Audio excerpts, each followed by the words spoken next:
Salut à tous, bienvenue sur les guidances intuitives de Minasomnia.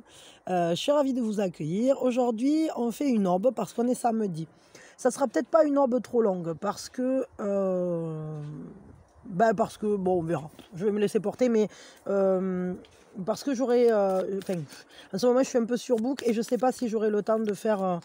Je préfère ne pas faire une orbe trop longue ce matin et pouvoir vous proposer une guidance cet après-midi un peu bien, quoi. Enfin, je sais pas trop, mais parce que je sais pas encore ce que je vais faire. Plutôt que de faire un truc trop long là maintenant et de pas avoir le temps de tourner la guidance pour cet après-midi.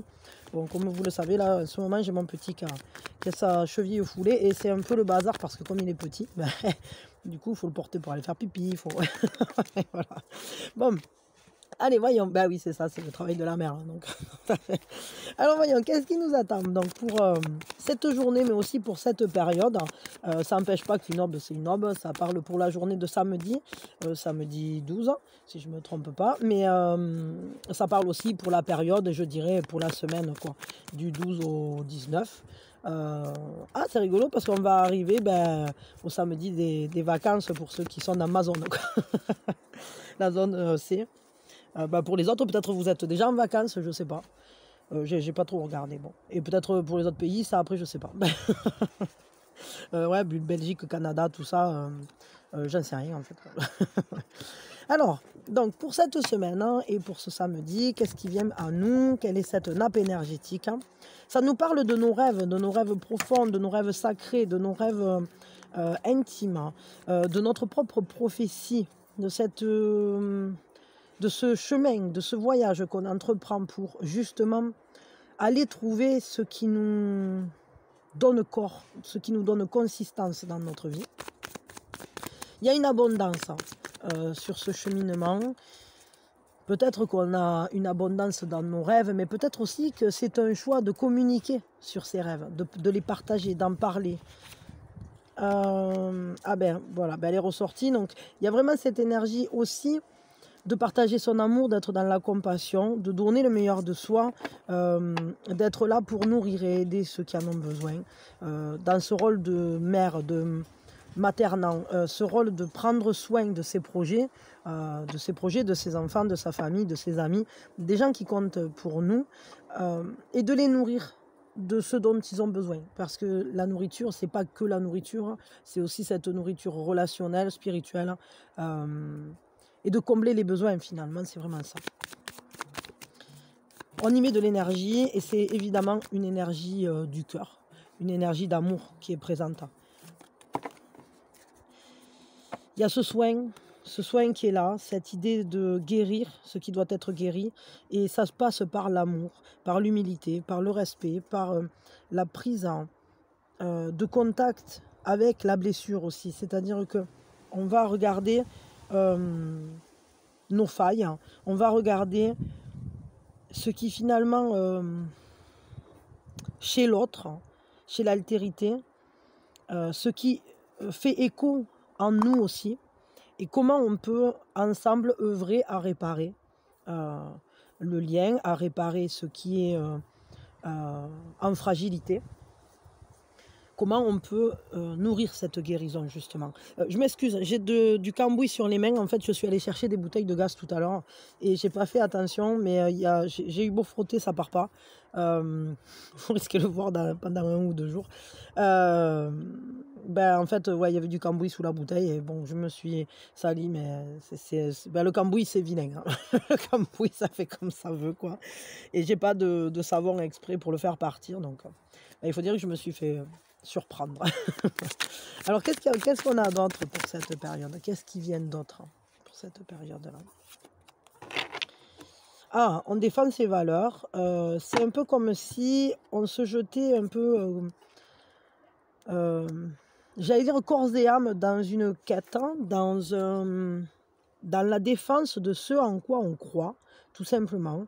Sans trop réfléchir, on défend ses valeurs. On défend ce en quoi on croit. C'est vraiment ça. Il y a vraiment cette idée-là de se laisser mener par son idée, par son idéal aussi. On va trancher, on va être je dirais, on va prendre une direction pour justement trouver l'équilibre et rééquilibrer des choses, en fait. Les épées sont importantes hein, pour cette journée parce que clairement, ça va, ou cette journée ou cette période, mais on voit que les pensées sont importantes. Elles sont à la fois intenses et impliquées, avec un fort investissement pour la justice, pour une justice, pour faire valoir ses droits, pour défendre ses valeurs. Mais à la fois, on est stratégique. Hein. On n'a pas envie d'être blessé non plus, on se protège beaucoup. Et c'est un combat qu'on mène presque seul. Peut-être qu'on est entouré, mais ce combat, c'est le nôtre. Hop, attendez, j'ai tout qui est tombé là. Attendez une seconde. C'est marrant. C'est l'impératrice. Et c'est un combat pour la joie. En fait, c'est pour récupérer notre place dans notre propre vie. Ce combat-là, on le mène pour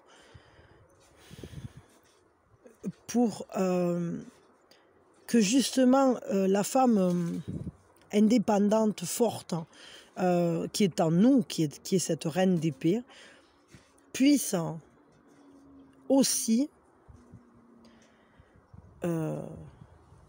trouver une plus grande douceur.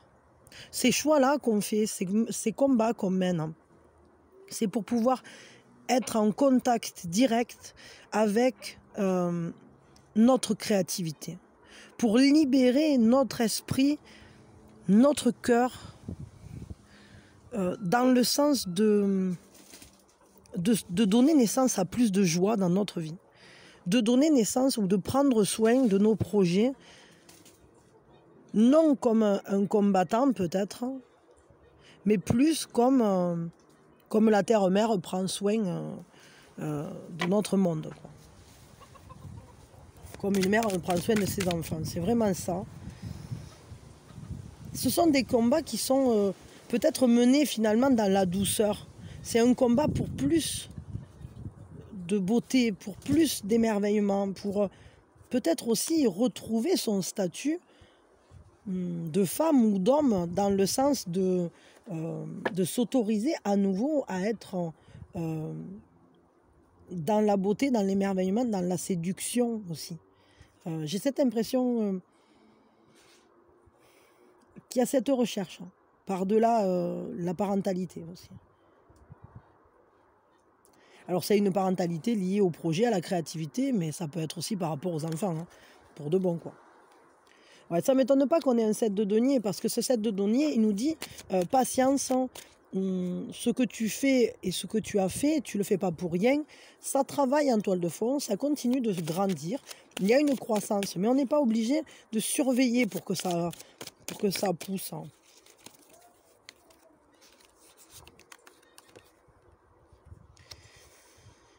Il y a cette notion de se protéger, de défendre en fait ce qui nous tient à cœur, vraiment.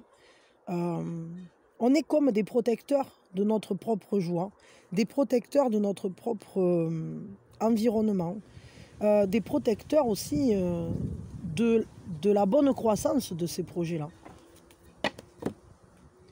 Qu'est-ce qui vient encore ?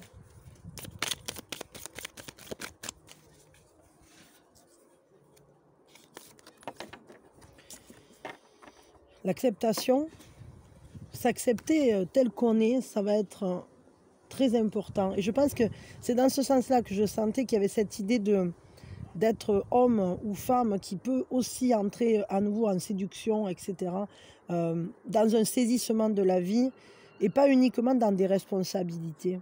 Et ça, il faut accepter de retourner vers la douceur. Il faut accepter qu'on y a droit.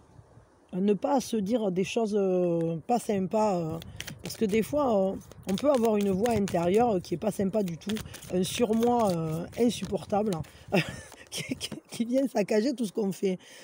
Et ça fait partie aussi d'une quête, hein, cette acceptation. Mais je crois qu'il y a comme une idée de révélation, une prise de conscience importante parce qu'on reconnaît ce qui fait partie de notre cheminement et ce qui est...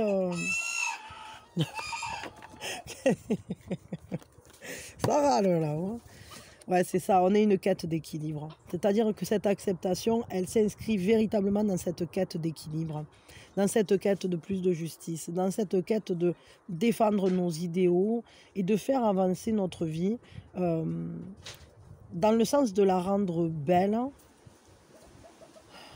et de se retrouver par-delà des rôles, hein, par-delà les rôles qu'on peut... parfois endosser.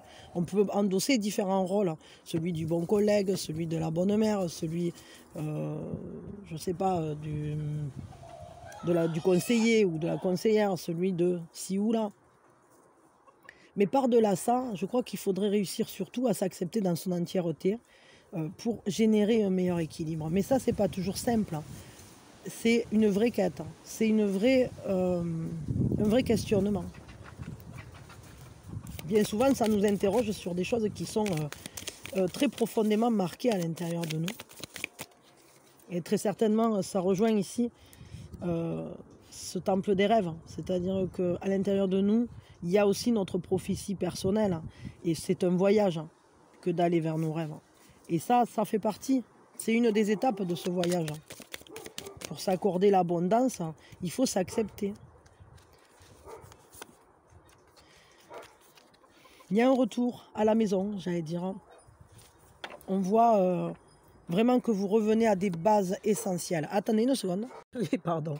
Donc il y a cette idée de prendre soin de sa maison aussi, peut-être. Mais en tout cas, il faut prendre soin de ce qui fait base en nous. Parce qu'on voit bien qu'il y a des racines très profondes. Et que ce lieu sécurisant, que ce soit à l'intérieur de nous ou dans notre environnement direct, ce qui fait maison en nous, ça a des besoins. Ça a des besoins et il faut les remplir. Et il ne faut pas s'y perdre, hein. Il faut rester au clair avec nos racines, que ce soit sécurisant. Parce qu'on a tous un lieu comme ça, un lieu de pouvoir, un lieu de recentrage, que ce soit à l'intérieur de nous, par la méditation par exemple, ou que ce soit un lieu par exemple dans lequel on allait dans notre enfance, ou simplement un lieu dans la nature, ou je sais pas trop en fait, ou chez de la famille aussi. On voit que la maison est importante en tout cas.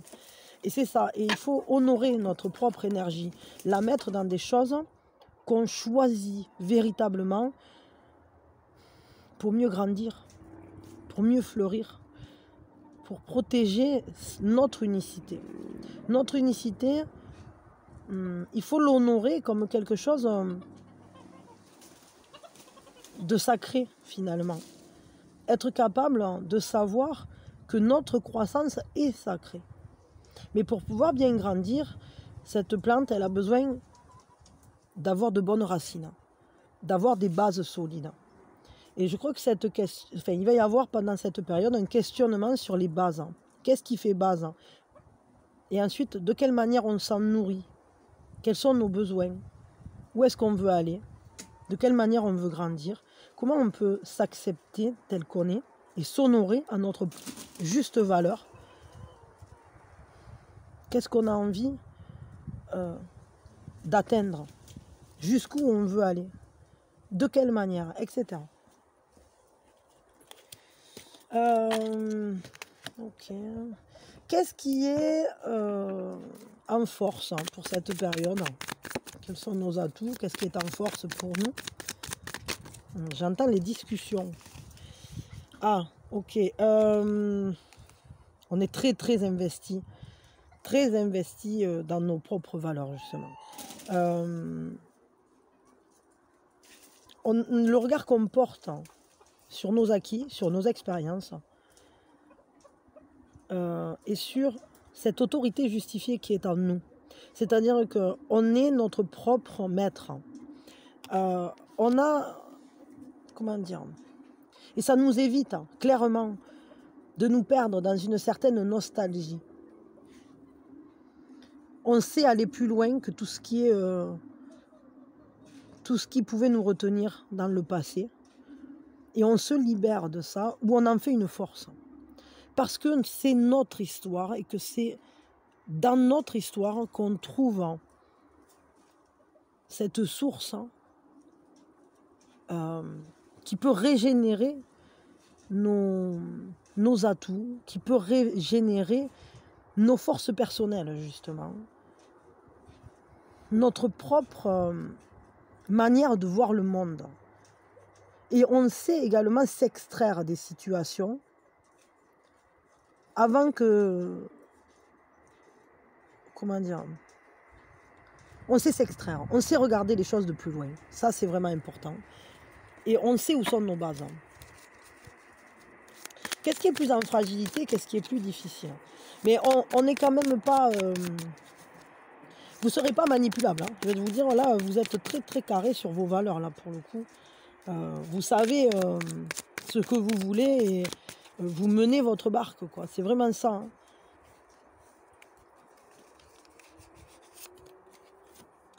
Ce qui est plus en fragilité, ben, vous avez du mal à être patient. Vous avez du mal à attendre que les choses que vous avez mis en place donnent les fruits. Vous avez envie que ça se fasse maintenant, là, tout de suite.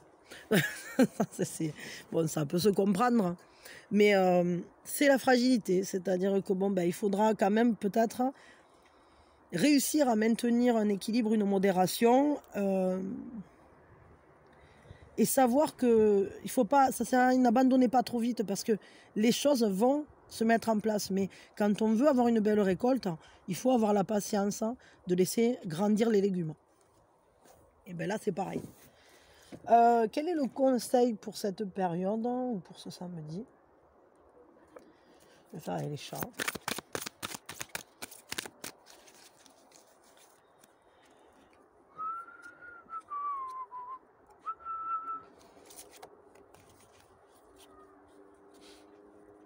Connectez-vous à votre sensibilité. Laissez-vous aller à la découverte de vos émotions. Laissez-vous avoir de nouvelles émotions. Connectez-vous à votre sensibilité. Soyez comme... comment je peux dire ça? Préservez votre innocence. Préservez votre... cette pureté de ressenti. Laissez-vous ressentir les choses. Laissez-vous découvrir votre intuition. Et peut-être, ne soyez pas trop... n'ayez pas trop de certitude dans ce qui concerne le monde des émotions, de vos émotions, pour cette période, parce que vous avez beaucoup à découvrir encore. Ça n'est qu'un début. Laissez-vous surprendre, laissez-vous émerveiller, laissez-vous emporter par la vague. Vous pouvez être surpris, ouais. Vous pouvez être surpris. Donc ne freinez pas des deux pieds, soyez comme un jeune... ayez cette jeunesse de réception, de réceptivité, cette ouverture sentimentale. Laissez-vous être sensible. Laissez-vous être fragile, j'allais dire. Parce que j'ai l'impression que vous menez beaucoup de combats, etc. Mais cette acceptation, elle passe aussi par l'acceptation de vos sensibilités et donc de vos fragilités. Et ça, c'est aussi quelque chose qui doit être honoré. Parce que ça aussi, ça fait partie de votre intériorité, de votre monde intérieur, complètement. Donc acceptez vos fragilités, découvrez-les. Et laissez-vous surprendre parce que je crois qu'il y a vraiment des émotions là qui risquent de venir vous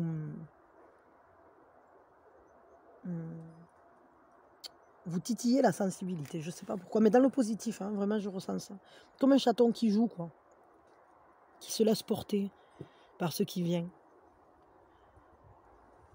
Laissez-vous porter par vos émotions. Ok, bon, je m'arrête là pour le général. On va regarder du côté du sentimental maintenant.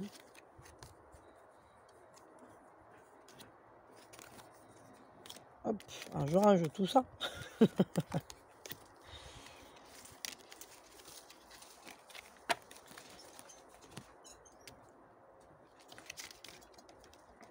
Attendez. Allez, donc là maintenant on va regarder. Moi, j'ai coupé pour ranger parce que je suis lente. Donc on va regarder du côté du sentimental, qu'est-ce qui se passe pour ceux qui n'ont personne dans le cœur en premier. Allez, qu'est-ce qui se passe pour cette période? À quoi s'attendre? Comment vous allez vous sentir? Je ne sais pas, qu'on nous dise un peu quelque chose. Bon, un 9 de coupe. Déjà, il y a quand même un bien-être. Vous pouvez faire un vœu. C'est rigolo, à ce moment, je trouve qu'il sort pas mal, quoi. Voilà. Il y a un bien-être. Un bien-être corporel, une abondance qui... On peut se sentir, en fait, assez bien. Ça ne veut pas dire qu'on n'ait pas des désirs supplémentaires. Justement, on a des rêves. Mais justement, parce qu'on se sent bien, on s'autorise à rêver. Donc, autorisez-vous à rêver. Oui, donc je pense que vous rêvez d'un roi de bâton, alors que ce soit femme ou homme, hein, mais quelqu'un avec qui vous pourriez développer votre attirance. Quelqu'un qui serait solide. Quelqu'un qui, entre guillemets, a la maîtrise du feu. C'est-à-dire qu'il y a quelqu'un qui est mature dans son désir. Quelqu'un qui... peut-être que c'est vous aussi qui êtes comme ça. C'est-à-dire que vous êtes prêt à développer un relationnel qui sera basé non seulement sur l'attirance, mais aussi sur votre désir propre. Attendez une seconde, j'arrive. Pardon. Ouais, c'est-à-dire qu'on voit que vous avez envie, au travers de ce bien-être, ça vous pousse à vouloir aller plus loin. Alors, soit à rencontrer quelqu'un qui soit dans ces énergies-là, mais je pense que c'est les deux, c'est-à-dire que c'est un miroir, c'est en concordance, c'est en vibration, parce que c'est vibratoirement en lien, c'est-à-dire que si vous-même vous vous sentez assez mature pour entrer à nouveau en relation, pour avoir envie de vous passionner, de revivre une histoire vraiment, de laisser grandir une attraction, en étant quand même assez clairvoyant, en ayant les yeux ouverts, pas en étant aveuglé, parce que c'est un roi il ne fait pas n'importe quoi, il est mature. Ben je pense que vous projetez, vous appelez de vos énergies cette personne qui sera en concordance avec vous. Je tire une ou deux cartes de plus, voir manière. Bon, je crois que finalement, on va avoir une orbe comme d'habitude. Un peigne, on verra. Ouais, il y a ce 8 de denier qui nous dit que vous avez envie de créer une relation qui dure. Mais peut-être que c'est aussi que vous travaillez beaucoup sur vous. Vous travaillez beaucoup à votre propre compréhension. C'est ça. C'est-à-dire que vous essayez de mieux vous comprendre. Vous essayez d'ouvrir votre champ des possibles. Vous ouvrez votre esprit à plus de possibilités. Et je pense que vous avez clairement décidé de la prendre, cette clé, qui ouvre la porte vers de futures relations. Parce qu'aujourd'hui, vous avez compris peut-être la place que pourrait avoir dans votre vie une nouvelle relation. Et vous êtes prêt à y œuvrer à l'intérieur, mais aussi à faire ce qu'il faut, par petites touches, par petites avancées peut-être, pour aller vers une nouvelle personne, pour aller vers des rencontres. Des rencontres qui vous correspondront, qui vous rendront, qui vous aideront à aller sur le chemin du bien-être, de votre propre bien-être. Ok. Qu'est-ce qu'on vous conseille à vous là pour cette période du coup?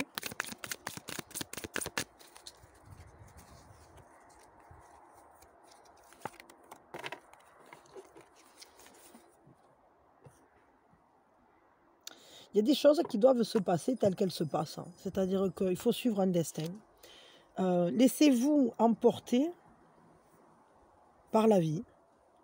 Si vous avez ouvert déjà, par la pensée, cette idée d'avancer vers une nouvelle relation, peut-être que maintenant, c'est le destin qui va prendre le relais. Je veux une deuxième... je veux un complément par rapport à cette destinée-là. Parce que j'ai l'impression... C'est ça, c'est-à-dire que vous êtes clairement en train de modifier votre projection, la manière dont vous vous projetez au niveau sentimental. Tout ce que vous avez fait jusqu'à aujourd'hui, tout ce que vous faites encore, en ouvrant votre esprit, en vous disant oui, je veux maintenant, je vais regarder autour de moi mieux, je vais œuvrer pour mon propre bien-être, je n'irai pas à l'encontre du respect de moi-même, par exemple. Je veux accomplir mes propres rêves. Ben, tout ça, ça s'inscrit dans cette maturité relationnelle. Et ça s'inscrit dans cette nouvelle manière d'utiliser votre feu intérieur. Et donc, ça change votre destin. Ça crée différemment. Je pense que ça appelle de vos voeux, entre guillemets, la bonne personne. Parce que vous-même, vous marchez mieux avec vous-même. J'ai vraiment ce ressenti-là. Ok, bon, ça c'était pour ceux qui n'avaient personne dans le cœur.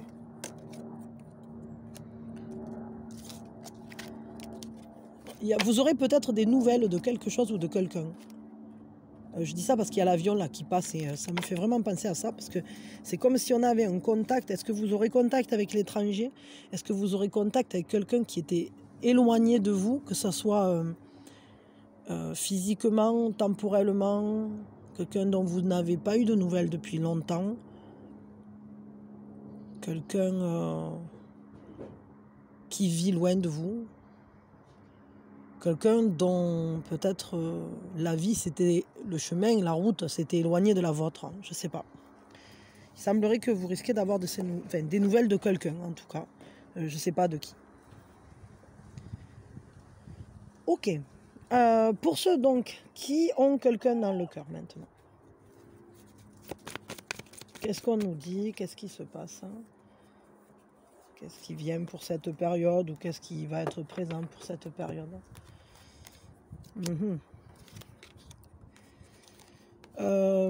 J'ai l'impression qu'on se questionne sur ce qui est tangible, ce qui ne l'est pas, sur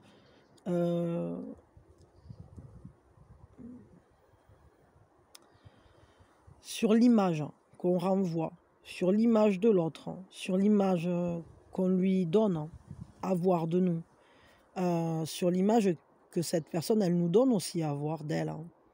Peut-être qu'on n'en saisit pas tout, peut-être qu'il y a des choses qui sont un peu vaporeuses dans les informations qu'on a. Attendez une seconde. Oui, pardon. Donc, j'ai l'impression qu'il y a des choses... tiens, c'est marrant parce que du coup, de m'être éloigné et de revenir comme ça, il y a quelque chose qui me saute aux yeux. C'est comme s'il y avait un relationnel un peu illusoire, un peu vaporeux, un peu... qui manquait de clarté. Sur lequel il y a un changement qui s'opère pour basculer vers un vrai engagement. Tout à coup, ça m'a sauté aux yeux. Tout à l'heure, quand j'étais avec vous, avant de vous dire pardon, parce qu'en fait, mes petits avaient besoin d'un truc, ah ben, je vais aller voir qu'est-ce que c'est cette carte qui s'est envolée. Attendez. Hein. Oui, donc, la carte de mon ami Minouchat aussi, qui est venu se mettre là. C'est-à-dire que c'est comme si... la patience avait payé ou allait payer. Il y a un retournement de situation, clairement. Il y a quelque chose qui va se transformer, qui va générer un changement important dans ce relationnel pour éclaircir des choses qui ne semblaient pas solides, qui ne semblaient pas...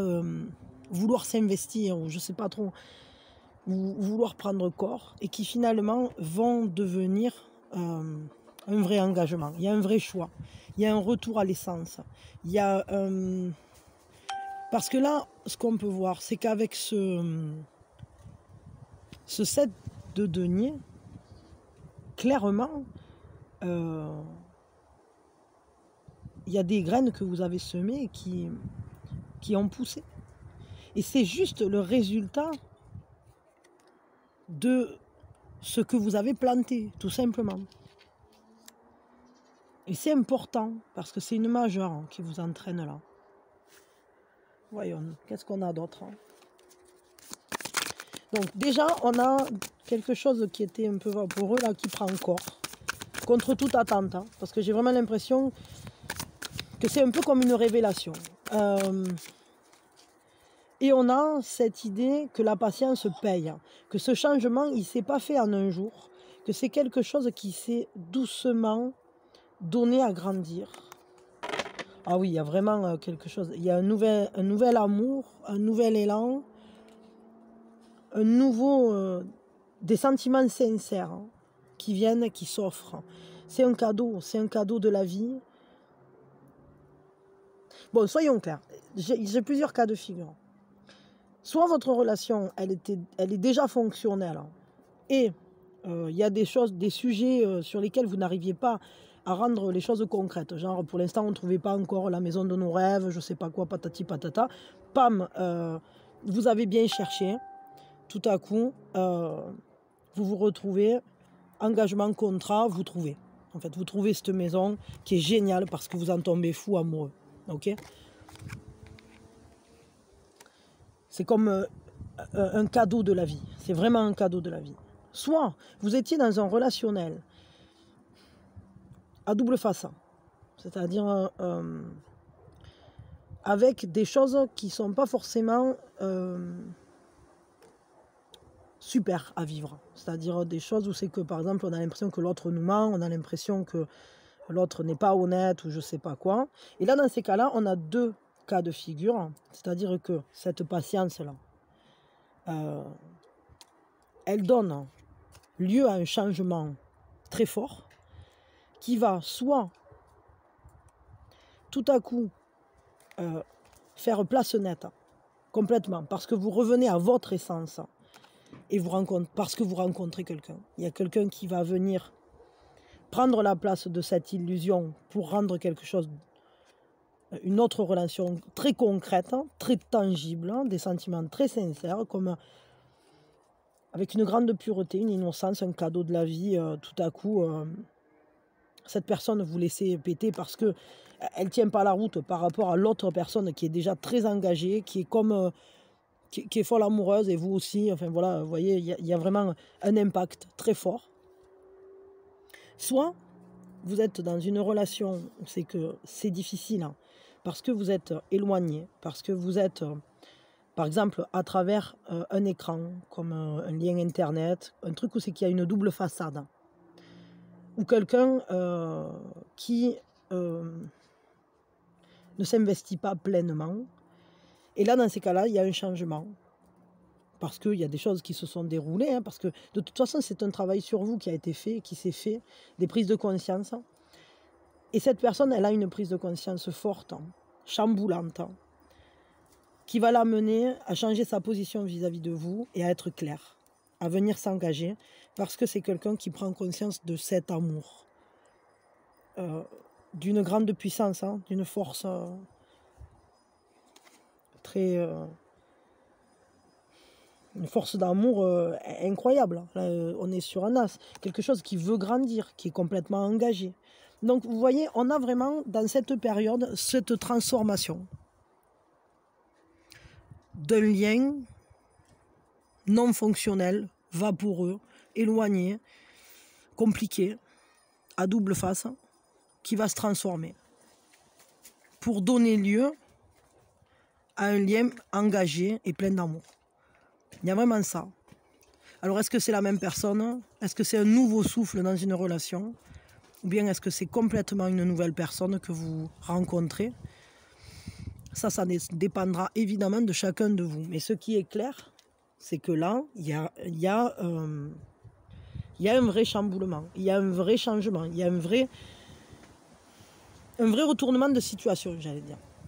Attendez une seconde. C'est bon. Du coup, j'ai allumé un peu la lumière parce que le jour baisse et du coup, c'était un peu moins lumineux. Il ne fait pas encore nuit, mais vous, à l'écran, c'était plus top. Donc vraiment, il y a quelque chose qui se donne à naître, qui se donne au jour, qui se donne à l'engagement, à l'investissement. Mais ça peut être tout à fait une rencontre chamboulante, qui vous sorte d'une relation précédente et un peu merdique. Comme ça peut être la transformation d'une relation qui semblait ne pas tenir la route en quelque chose de tout à fait surprenant. Un vrai retournement de situation auquel vous ne vous attendez pas forcément, mais qui finalement n'est juste qu'une suite logique. Parce que les graines, c'est vous qui les avez semées. Vous y avez travaillé à ce que ça devienne ça. Mais ça, c'est vraiment des sentiments sincères. Il y a une grande pureté là-dedans. Une pureté d'affinité, une pureté d'émotion. C'est l'amour. L'amour offert. L'amour, c'est le fait d'être aimé. C'est le fait d'aimer sans barrière, sans limite, sans même savoir ce que ça deviendra. Bien qu'ici, ça soit couplé à ce 5. C'est-à-dire que... Par contre, cette carte-là, c'est un engagement, un vrai engagement, quelque chose où il y a un investissement qui est relié à bien plus grand que nous. Et en plus, c'est vrai que cette carte, c'est quand même une carte qui nous dit « laisse tourner le destin ». Donc là, moi, je dirais, venez me le dire quoi, quand s'il y a des trucs, parce que franchement, je soupçonne une période pleine de surprises. Là, vraiment pleine de surprises. Vous allez être surpris, oui. Ouais. Bon, ok. Un conseil quand même pour la vivre au mieux cette période. Qu'est-ce qu'on nous dit? Je vais tirer 2 cartes.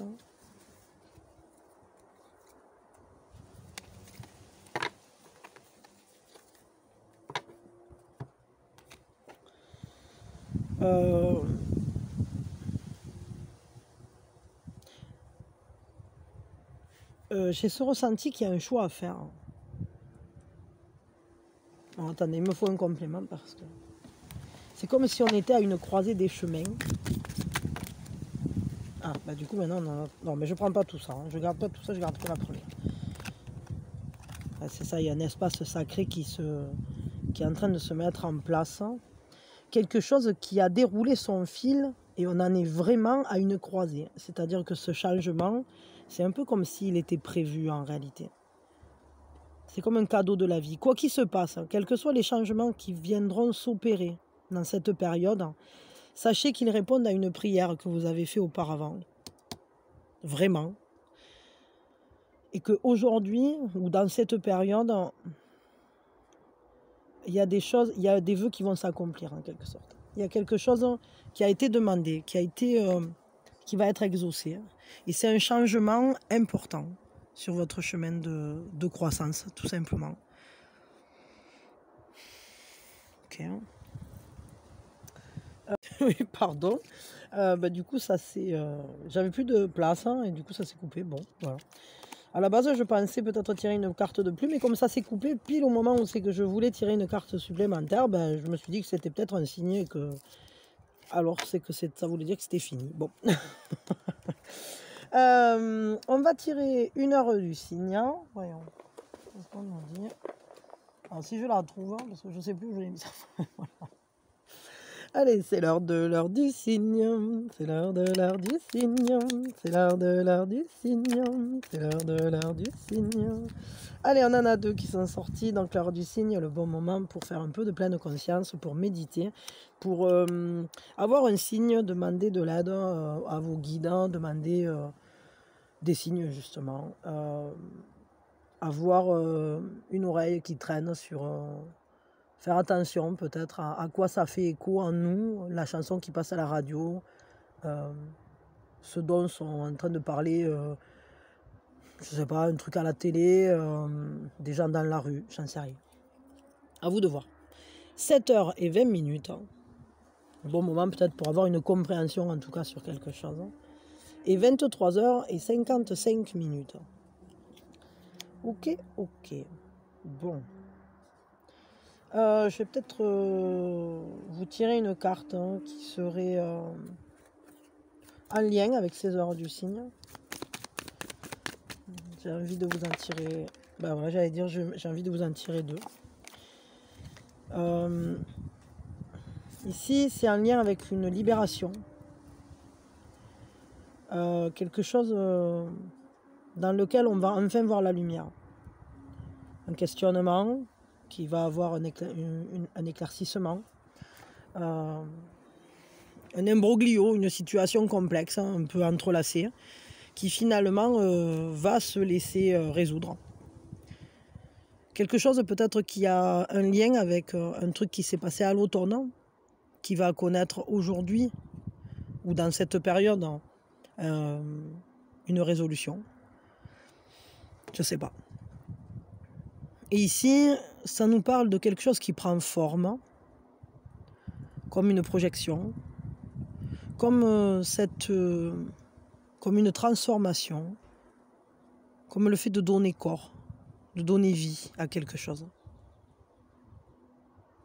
de voir des formes se dessiner, peut-être de comprendre la structure principale de quelque chose, peut-être comment s'emboîtent les événements qu'on a vécus, les apprentissages qu'on a acquis, des compétences. Peut-être maintenant on sait quoi en faire. En tout cas, il y a une question de prendre forme, donner forme. De texturer la matière. Je sais pas comment, pourquoi, enfin j'en sais rien, j'ai ce mot qui me vient là, mais de donner une texture en fait à nos idées, à nos pensées, à nos émotions, à nos choix aussi. Ok, bon, ça c'est intéressant. Zoup, je rentre. Les actions, non, les heures du signal. Et où c'est que je les ai? C'est parti, mon kiki. L'action de l'âme, c'est vraiment la dernière chance au dernier moment. Ça me fait toujours rire, quoi. Mais ça fait des mois que je le fais, mais ça me fait toujours autant marrer, quoi. Alors, l'action de l'âme. Ah, à qui est-ce que je me compare? Est-ce que je suis dans la comparaison? Est-ce que je me compare à quelque chose ou à quelqu'un? Alors on vous dit que ce que vous pouvez voir en quelqu'un, ça n'est visible, ça n'est existant que parce que vous l'avez déjà en vous. Que c'est juste qu'à ce moment-là où vous le voyez chez l'autre, dans l'altérité, dans le miroir, entre guillemets, ben c'est parce que c'était prêt à être trouvé. Donc c'est en vous.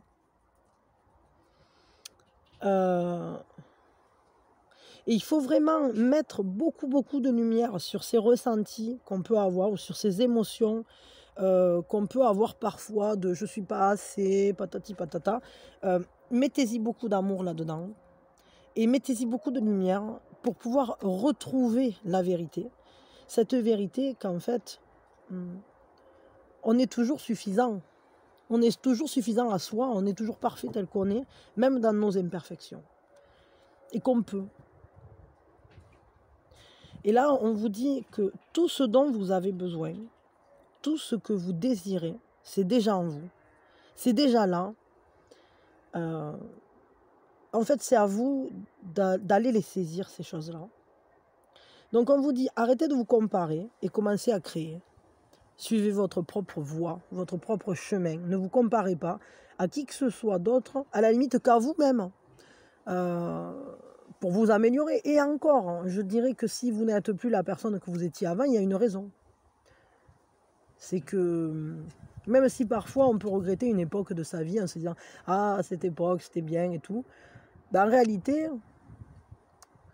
peut-être que quand vous y étiez à cette époque, ben, il y avait peut-être des choses que vous auriez bien aimé modifier et que vous n'auriez pas réellement envie de revivre maintenant.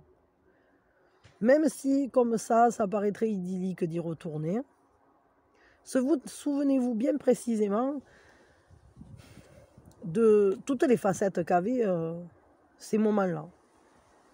Et vous verrez que finalement, si on vous donnait l'opportunité d'y retourner, je ne suis pas sûre que vous iriez.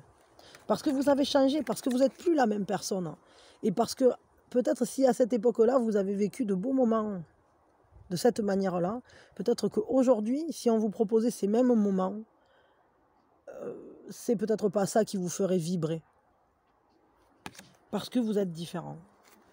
Donc, créez en fonction de qui vous êtes aujourd'hui et pas en fonction de qui vous auriez voulu être, ni en fonction de votre idéal, ni en fonction, parce qu'il faut être dans l'acceptation de qui on est et savoir s'aimer déjà tel qu'on est. Et ça, c'est pas facile. Hein. Ça, c'est dur parce qu'on a toujours tendance à vouloir se changer, parce qu'on a en tête des standards, des critères, des modèles, que ce soit sociétaux, mais aussi, on va dire, des identifications qu'on a mis en place tout le long de notre vie et surtout dans notre enfance aussi. Ok, bon, ne vous comparez à personne et vivez votre propre chemin, en fait, c'est ça le truc. Hein. Ok. Bon, c'est bien, c'est important, ça c'est sûr. Je sais plus où j'ai mis le paquet. Je sais une quiche. Bon, ben j'en sais rien, alors tu vas rester là, puis voilà. Et je sais pas où je l'ai posé. Je pose tout partout. Ah, il est là-bas. Ça y est. Et on va se faire quand même, allez, quand même.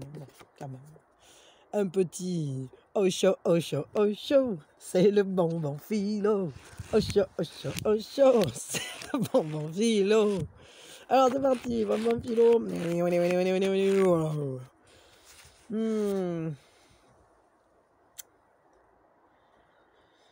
Je parlais à un Shankaracharya. C'est parfaitement correct.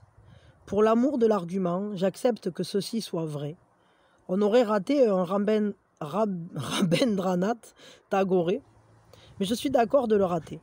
Si tout le pays peut vivre paisiblement, s'il peut avoir suffisamment de nourriture, suffisamment d'habits, si tous les besoins fondamentaux peuvent être satisfaits, je pense que cela en vaut la peine. Je suis prêt à perdre un Rabindranath, je ne sais pas le dire, Rabindranath Tagore. Ce n'est pas grand-chose. Vous devez peser le pour et le contre. Des millions de gens qui meurent de faim juste pour produire un Rabindranath Tagore. Vous voulez dire que chaque famille devrait aller jusqu'à 13 ans jusqu'à 13 enfants? Mais qu'en est-il du 14e, du 15e? Oubliez ces petits nombres. Chaque fois qu'il fait l'amour, un homme libère des millions de spermatozoïdes. Mais un enfant n'est pas conçu chaque fois qu'un homme fait l'amour. Des millions de personnes disparaissent tout simplement à chaque fois. Nous ne saurons jamais combien de lauréats du prix Nobel il y avait là, combien de présidents, de premiers ministres. Il y avait là toutes sortes de gens. J'ai calculé. De 14 à 42 ans, si un homme fait normalement l'amour, il libérera un nombre de spermatozoïdes presque équivalent à la population mondiale. Un seul homme peut peupler toute la Terre, la surpeupler. Elle est déjà surpeuplée. Et toutes ces personnes seront des individus uniques, n'ayant rien en commun à part leur humanité. Non, la vie ne commence pas là non plus. La vie commence bien avant. Mais pour vous, ce n'est qu'une hypothèse. Pour moi, c'est une expérience. La vie commence au moment où vous mourrez dans votre vie précédente. Quand vous mourrez, un chapitre de la vie se termine. On pensait que toute votre vie s'arrêtait là. Mais il ne s'agit que d'un chapitre d'un livre qui en comporte un nombre infini. Un chapitre se termine, mais le livre n'est pas terminé.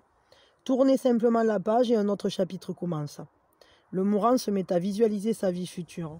C'est un fait connu, et cela se produit avant que le chapitre ne se ferme. De temps en temps... Attendez, j'arrive pas à tourner la page. Une personne revient de ce tout dernier point. Par exemple, elle est en train de se noyer et on la sauve. Elle est presque dans le coma, il faut la sortir de l'eau. Il faut sortir l'eau de son corps, lui faire la respiration artificielle et elle est sauvée. Elle était juste sur le point de clore le chapitre. Ces gens-là ont rapporté des faits intéressants. Au dernier moment, quand ils ont senti qu'ils allaient mourir, que c'était fini, toute leur vie a défilé devant eux, dans un flash, de la naissance jusqu'à ce moment-là. En une seconde, ils ont vu tout ce qui leur était arrivé, ce dont ils se souvenaient encore, mais aussi ce qu'ils avaient oublié. Beaucoup de choses dont ils n'avaient pas pris note, et ils n'étaient pas conscients qu'elles se trouvaient dans leur mémoire. Le film de la mémoire se déroule si rapidement, comme un flash, ça doit prendre une seconde. La personne est en train de mourir. Il n'y a donc plus de temps. On n'a pas 3 heures devant soi pour voir tout le film. Et même si vous voyez tout le film, vous ne pouvez pas relater toute l'histoire de la vie d'un homme avec de petits détails sans importance. Tout défile devant lui. C'est un phénomène certain et très important. Avant de clore le chapitre, il revoit toutes ses expériences, ses désirs inaccomplis, ses attentes, ses désillusions, ses frustrations, ses souffrances, ses joies, tout. Bouddha a un mot pour ça. Il l'appelle Tana. Littéralement, ça signifie désir. Métaphoriquement, cela signifie toute la vie de désir. Tout cela s'est produit. Frustration, accomplissement, déception, succès, échec. Et tout cela s'est produit dans une certaine arène que vous pouvez appeler désir. Le mourant doit voir tout cela avant d'aller plus loin, juste pour s'en souvenir, parce que le corps s'en va. Ce mental ne va plus rester avec lui, ce cerveau ne va plus rester avec lui, mais le désir dégagé par son mental va s'accrocher à son âme, et ce désir décidera de sa vie future. Tout ce qui est resté inaccompli, il le déplacera vers ce but. Moi, je crois là qu'on nous parle de quelque chose de vraiment, vraiment essentiel. C'est ce désir de vie. De qu'est-ce qu'on désire intensément dans notre vie? Qu'est-ce qu'on a envie d'expérimenter pendant ce chapitre-là? Qu'est-ce qu'on veut vraiment accomplir? Qu'est-ce qui nous tient vraiment à cœur? Qu'est-ce qui est vraiment beau? Qu'est-ce qui tient de ce qui nous fait pétiller les yeux? Eh bien, c'est vers ça qu'il faut se diriger. Parce que, en quelque sorte, c'est ça qu'on va transporter d'une vie à l'autre jusqu'à ce qu'on arrive à le faire, jusqu'à ce qu'on arrive à l'assouvir, ce désir-là. Et bien évidemment, il y en aura sûrement d'autres qui vont naître après, mais jusqu'à l'éveil. Mais vraiment, puisqu'on est là, alors autant aller vers ses rêves. Puisqu'on est là, autant utiliser ce voyage, ce moment, pour aller vers ce qui nous tient vraiment à cœur. Pour utiliser ce temps dont on ne connaît même pas la teneur. On ne sait pas pour combien de temps on est là. Quand on arrive, on ne sait pas. On a un temps qui défile. Alors, on ne va pas le passer à s'ennuyer. On ne va pas le passer à faire des choses qui nous rendent tristes. On ne va pas le passer à faire des choses qui nous font qui nous amènent à nous sentir mal. Il faut vraiment essayer de le passer à faire des choses qui font sens pour nous, vraiment, intensément. Parce qu'on ne sait pas quand est-ce que ça peut s'arrêter, on ne sait pas quand est-ce qu'on passera au chapitre suivant, mais ce qui est sûr, c'est que ce qu'on peut sentir, c'est les désirs qu'on a dans cette vie. Et ça, on y est bien connecté. Et ça, on peut savoir ce que c'est. Alors peut-être il est temps, chaque jour, de se poser la question, qu'est-ce que j'ai envie d'accomplir aujourd'hui? Quel est mon désir? Où est mon désir? Où va mon désir? Et où va cet amour, cette énergie? Où va mon feu? Qu'est-ce qui m'anime? Qu'est-ce qui fait que je porte ma flamme vers le monde? Et qu'est-ce qui allume ma lumière? Et une fois qu'on a répondu à cette question, alors je crois qu'on sait beaucoup mieux diriger sa barque et on habitera beaucoup plus intensément notre chapitre. Voilà, voilou, juste une petite citation et puis je vous laisse en espérant que ça vous aura parlé. Voyons, pim pam poum. La petite citation. Dirli pam pam. Eh bien c'est ça. Il n'y a que deux façons de vivre sa vie. L'une en faisant comme si rien n'était un miracle et l'autre en faisant comme si tout était un miracle. Ben moi je vais vous dire, choisissez la deuxième solution parce que c'est là que vous ouvrirez les portes de l'intensité, c'est là que vous ouvrirez les portes de l'accomplissement vis-à-vis de vous-même. Et quand évidemment on en sera à passer au prochain chapitre, alors quand les yeux se fermeront, on aura un soupir de satisfaction. Et peut-être que ça nous évitera d'emporter trop de désirs insatisfaits justement vers le prochain chapitre. Et pas prendre des reliques. Bon. Donc, pensez bien chaque jour à vivre comme si tout était un miracle. Parce que tout est un miracle. Rien que la vie, rien que le fait qu'on soit là, rien que le fait que je vous parle, rien que... Tout ça, c'est miraculeux. C'est magique. Ça tient de la magie de la vie. Donc voilà, je vous envoie mes meilleures énergies, plein de bisous et soyez heureux et allez vers vous-même hein, toujours. Et pensez à habiter votre vie à votre manière à vous, que ce soit vous qui meniez la barque. C'est important. Bisous bisous.